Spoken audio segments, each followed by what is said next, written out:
Over the course of my life, I've seen a shit ton of anime. However, if you ask me to name half of them, I'd tell you I could name more women than actual anime. It's not that they're particularly bad or anything, it's just that like most of them just leave my brain after watching them. And that's when it got me thinking, what makes an anime actually memorable? Is it originality? Unpredictability? Or is it something else entirely?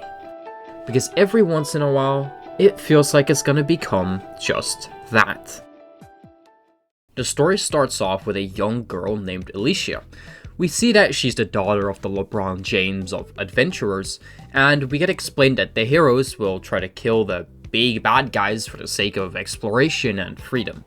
And it's made clear that her big dream is to become a hero just like her father. We then go back to the present, where we get introduced to our main set of characters, the heroes, including Alicia of course. As we get to know them, we see they're on a mission to defeat one of the big bad guys. As they reach the final floor or layer or whatever the fuck it is, they're faced with their strongest opponent so far.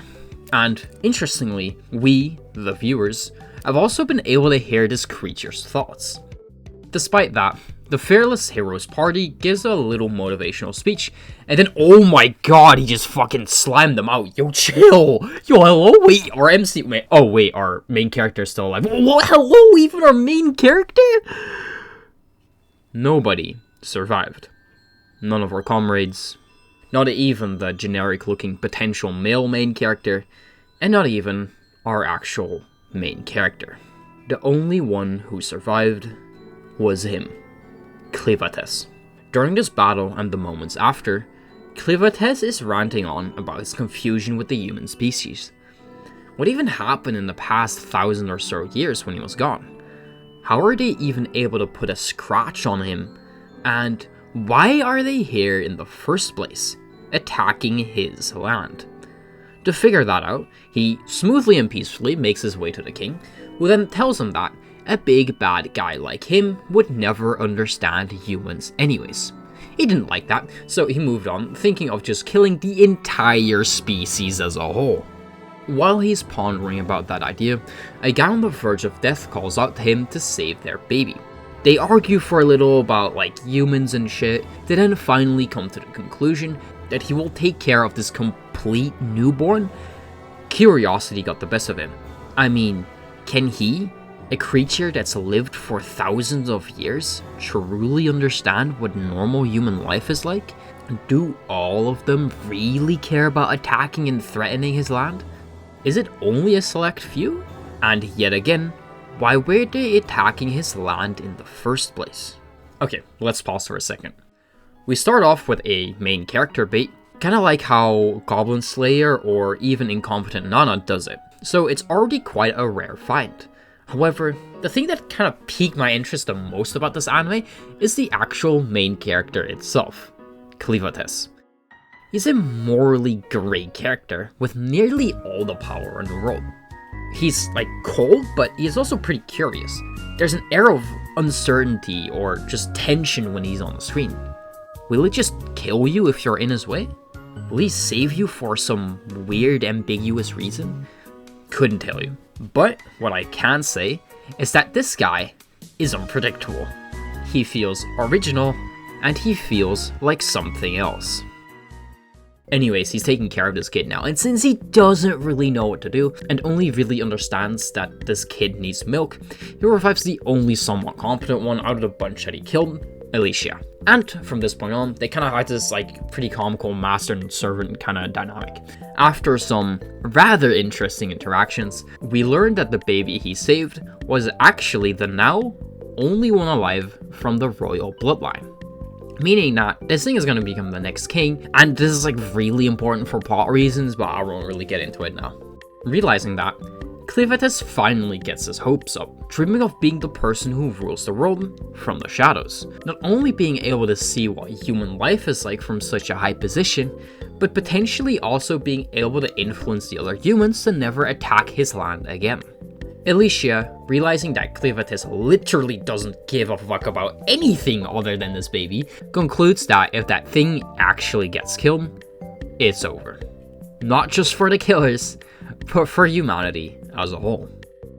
Something I wanted to point out during the first episode is how much gets shown going wrong, or rather just like not quite as smooth as you'd imagine it would go. I mean, think about the heroes' failed dreams, the king's answer and Clevatess' obsession over the kid, or his complete lack of understanding about the human body, twice. Like, none of these things are quite what you expect, but that's when it clicks. This anime is trying to tell you something. It's trying to tell you that you shouldn't expect things to always go the way you want it to go. You really think being a hero is that easy?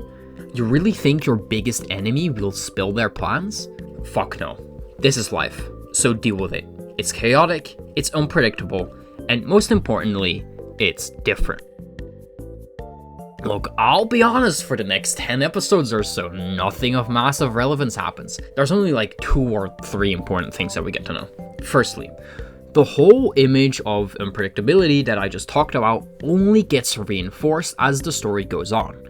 There are several massive moments, like Clevatess intentionally letting this girl die to then revive her later, or when we get this extremely generic looking bad guy that is actually surprisingly clever. So clever actually that he manages to figure out that Alicia is one of the heroes, and clever enough to catch Clevatess off guard with magic, something that he didn't even knew existed in the first place. Furthermore, some of the ops are low-key chill as fuck, and the king he killed in episode 1 actually never died.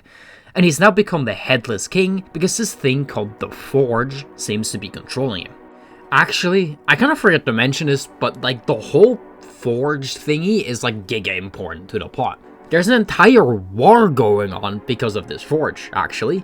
There's people dying, suffering, and fighting because of this thing alone. Basically, every king has to throw themselves into the ashes and then immediately gets revived. From their perspective, it's something they believe they have to do. It's tradition. It's about being a part of something bigger, something sacred. Everyone in the bloodline already did it, why won't you?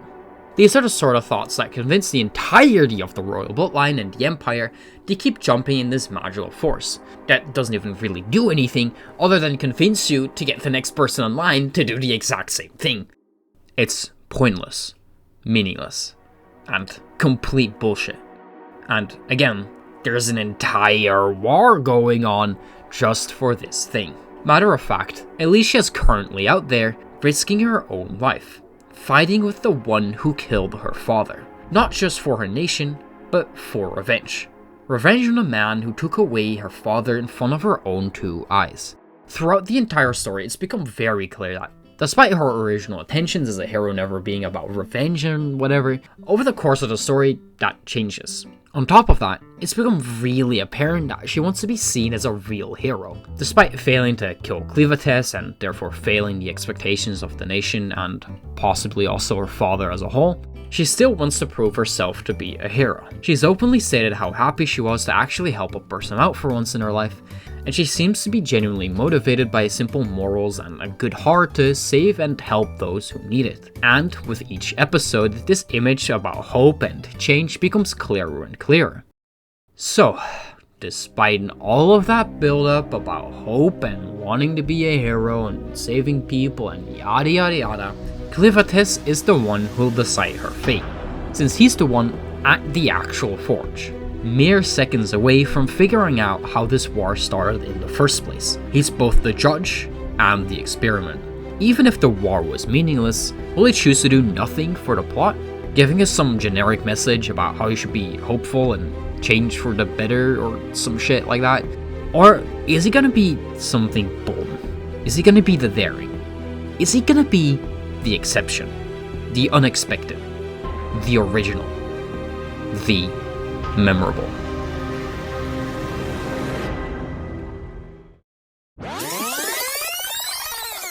As Clevatess realizes this next scene plays out. 全くどしがたい。これも魔術の類か。こんなものがあったからアリシアは我に剣を向けてきたのか。こんなもののためにルナは一度灰になる定めを背負っていたのか。こんなもののせいで我は城を落とし、人族すべての殲滅を考えるに至ったのか。無意味。まるで無意味。生まれも運命も関係なかった。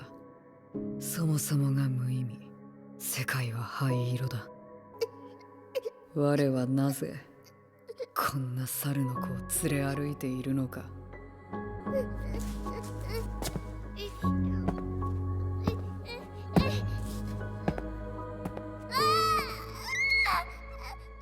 人族どもを滅ぼすのはやめた。永遠の書とやらもどうでもいい。我は月の山に帰る。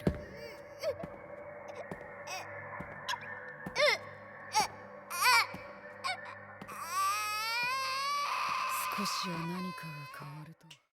I can't wait for episode 12, bro. We're gonna have Alicia being sad. We're gonna have, like, the fucking other side character being left behind and being fucking useless, which is, like, the point of our fucking character, right? Alicia's gonna get left behind now. She's gonna fail being a hero again because she's not gonna get fucking saved, because that's the whole fucking point of the anime, right? So, oh my god. I can't wait for the last episode, bro. I actually can't wait for episode 12, bro.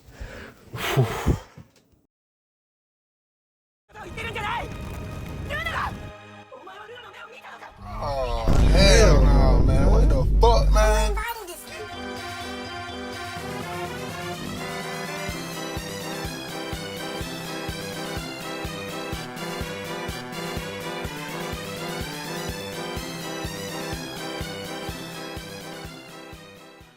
And yup, he saves the day, doing the most generic thing you could do. Giving us the most generic ending we could ask for, setting up for another season just like any other generic anime does.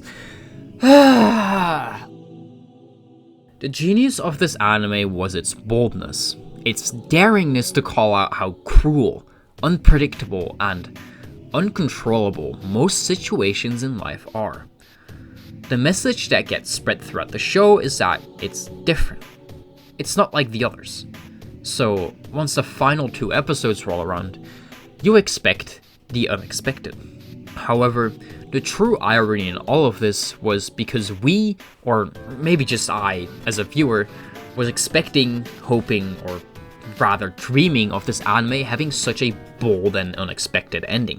To then have these hopes, dreams, and expectations being crushed in front of me is the ultimate irony of Clevatess.